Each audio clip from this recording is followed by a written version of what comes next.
discuss two sections, section 54 and 54F of the Income Tax Act. Yes, this belongs to the capital gains exemption category. ये capital gains पे जो tax भरना होता है ना residential property बेचने पे या अदर देन रेसिडेंशियल प्रॉपर्टी बेचने में, ऐसे सेक्शंस पे जो कैपिटल गेन्स आता है, इसके ऊपर आयकर से बचने के लिए दो धाराएं हैं आयकर एक्ट में। सबसे पहले सेक्शन 54 और दूसरा सेक्शन 54F। पर उसके पहले कहानी महाभारत से जुड़ा हुआ जो मैं कह रहा हूं काफी टाइम से। अब ये सब कहानी से कुछ सीखने वाले मैटर्स हैं। इसमें क्या है, द्रौपदी स्वयंवर में पांडव पहुंचते हैं। अर्जुन जी बहुत सर्वश्रेष्ठ धनुर्धर, प्रख्यात, व्यापक, प्रभावशाली उनका चरित्र था। मतलब उनके ऊपर कोई धनुर्विद्या किसी को पता नहीं था। सो श्री कृष्ण जी का कहना था कि अर्जुन जी को वो प्रतियोगिता में भाग लेना चाहिए। अब श्री अर्जुन पहुंचते हैं गर्व से कि मैं सर्वश्रेष्ठ धनुर्धर हूं। शर्त था मछली के आंख पे निशाना साधना है, तीर मारना है आंख पे। ऊपर एक चक्र द्वारा वो मछली घुमाया जा रहा था और पानी नीचे, पानी में उसका छाया रूप देख के वो मछली के आंख पे निशाना लगाना है। तो अर्जुन के लिए बाएं हाथ का खेल था, सर्वश्रेष्ठ धनुर्धर, known for his focus, determination, वो कर लेंगे इजीली। तो बड़े गर्व से बढ़ते हैं, तीर, धनुष तीर रखा रहता है, उसको उठा लेते हैं। श्री कृष्ण जी धीरे से उनको बोलते हैं, अर्जुन तुम डरो मत, मैं तुम्हारे साथ में हूं इस प्रतियोगिता में, राइट, थोड़ा हिंदी हो रहा है नाउ। अब अर्जुन जी बड़ा आश्चर्यचकित होकर कृष्ण जी की तरफ देखते, बोले धनुर्विद्या में मैं महान हूं, तीर मैं निशाने पे साधने वाला हूं, तीर भी लगेगा निशाने पे, पानी के तरफ देखना है, प्रतियोगिता मुझे जीतना है, द्रौपदी जी मेरे से शादी रचाएगी, आपका क्या रोल है इसमें? तो श्री कृष्ण जी मुस्कुराते हुए बोलते, जो पानी में देख के तुम निशाना साधोगे वो पानी को स्थिर मैं रखूंगा ताकि तुम निशाना आसानी से साध सको। इसका तात्पर्य क्या है, जीवन में आप कितने ही निपुण क्यों ना हो, कितना ही सर्वश्रेष्ठ क्यों ना हो, अपने फील्ड में यू आर द बेस्ट, पर कभी ना कभी या हमेशा ऐसा वक्त आता है जब आपको एक अच्छे दोस्त, एक अच्छा सलाहकार, आपकी धर्मपत्नी, आपके माता पिता आपको सही राह दिखाते हैं, सही राह में ले जाते हैं। भले ही आप हर चीज में निपुण है, you are the best, you are the best in your field, you are the best advisor, तो ऐसा हमेशा 24 घंटे माँ बाप नहीं, साथी नहीं, अगर दोस्त नहीं, तो हम किसके आगे माथा टेकते हैं? भगवान हमको राह दिखाता है। जैसे श्री कृष्ण ने वो पानी को स्थिर रखा, इसीलिए अच्छे से पानी में वो मछली का रिफ्लेक्शन देख के अर्जुन वो स्वयंवर जीत पाए। ऐसे ही लाइफ में कोई परिस्थिति आए, डोंट ब्रेक डाउन, स्थिर रहिए। आप कितने ही निपुण क्यों ना हो, झुक के आप मदद मांगिए भगवान से या अपने दोस्तों से, वो जरूर आपको सही राह दिखाएंगे। झुकने में कोई बुराई नहीं। आप कभी भी देखना, फल से भरा हुआ पेड़ हमेशा झुका रहता है, वो अकड़ के ऐसा खड़ा रहेगा, तूफान में सारे फल बिखर जाएंगे, खत्म, नष्ट हो जाएंगे, या वो पेड़ टूट के गिर जाएगा। So this is a very good story which I liked, I thought I should share with you. Now coming back to our main topic 54, if we sell a residential property of 100 rupees and the cost of acquisition, में indexation वगैरह कुछ नहीं अभी बता रहा हूँ, it's known, मैं मेरे पावर पॉइंट प्रेजेंटेशन में है भी। Now in such case the cost of acquisition is 50 rupees. Section 54 says that your capital gains is 50 rupees. 100 रुपए की प्रॉपर्टी, 50 रुपए उसका कॉस्ट है, कॉस्ट ऑफ इंप्रूवमेंट वगैरह, ब्रोकरेज, स्टैम्प ड्यूटी सब माइनस करने के बाद your capital gain is only 50 rupees. In such case वो 50 rupees जो कैपिटल गेन आया उस पर 20% टैक्स भरना पड़ेगा if it is long term, मतलब 2 साल के ऊपर आपने वो प्रॉपर्टी होल्ड किया तो लॉन्ग टर्म हो गया।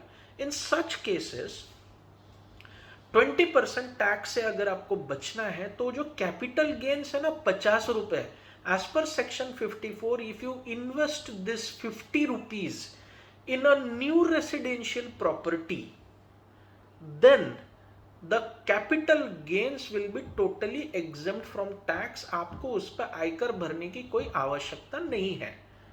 वित्तीय वर्ष 18-19 असेसमेंट ईयर 19-20 से एक अमेंडमेंट आया कि आप अगर 2 रेसिडेंशियल प्रॉपर्टी में इन्वेस्ट करेंगे तो भी आपको ये एग्जेम्पशन मिलेगा। फाइनेंशियल ईयर 1920 असेसमेंट ईयर 2021 से ये अमेंडमेंट आया कि if you invest this capital gain in 2 residential properties, then also the exemption will be available, but the capital gains amount should not be more than 2 crores। ये एक rider है।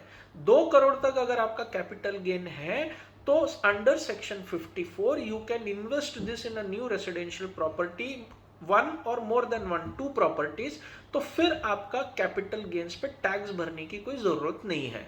This is section 54।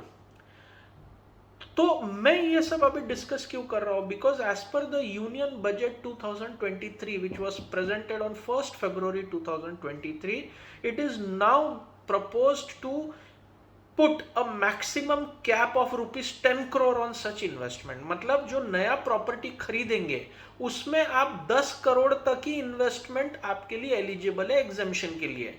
मतलब अगर आपका 20 crore profit है, capital gain है under section 54, तो वो कैपिटल गेन आप नए प्रॉपर्टी में 10 करोड़ तक ही आपको एग्जेम्पशन मिलेगा। ये कैप लगाया गया यूनियन बजट 2023 में। सो this is a very negating effect for high net worth individual who buy bigger properties on selling the older properties, right?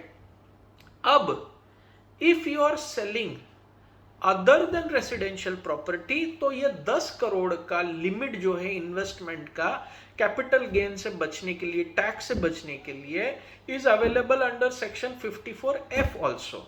अब 54F क्या है?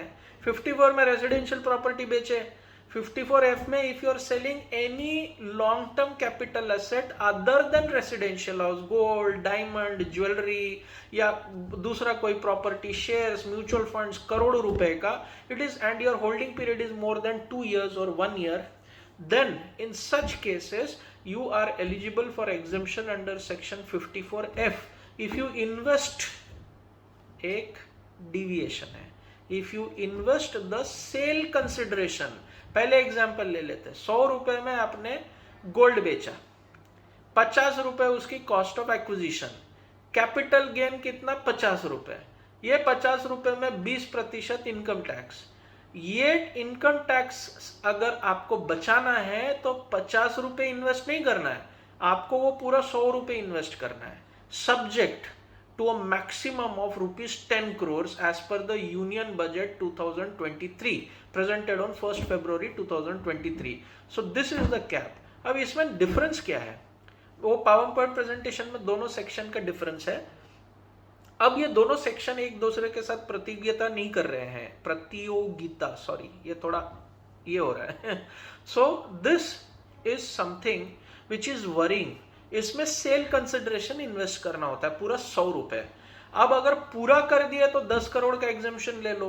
अब उसमें से आपको कोई घर मिला, उसमें आपने उस सेल कंसिडरेशन का सिर्फ 50 रुपए ही आपने इन्वेस्ट किया, तो 50 रुपए जो आपने इन्वेस्ट किया divided by net sale consideration into capital gain, ये जो परसेंटेज आएगा इतना ही परसेंटेज आपको एग्जेम्पशन मिलेगा कैपिटल गेन से। मतलब वो जो मैक्सिमम कैप है 10 करोड़ वो भी फुलफिल नहीं होगा। सो this is something very worrying which the CBDT and finance ministry should address before this is levied.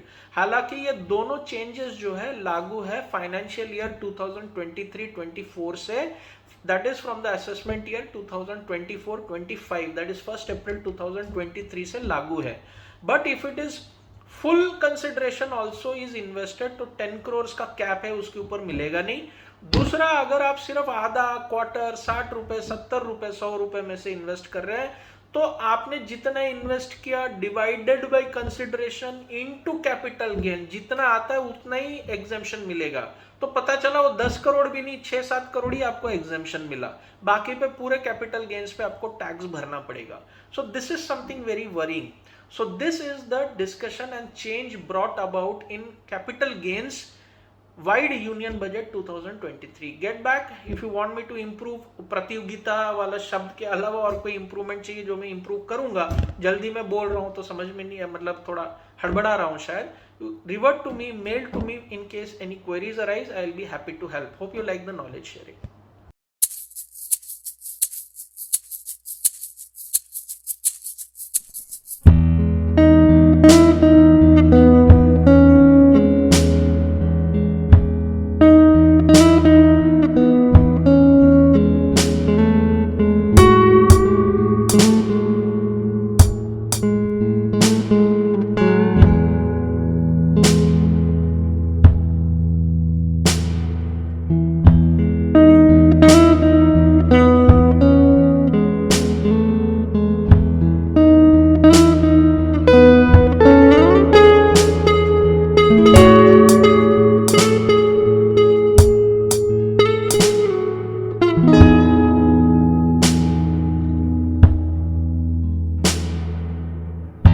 I'd show you all around if there's anything left in this town.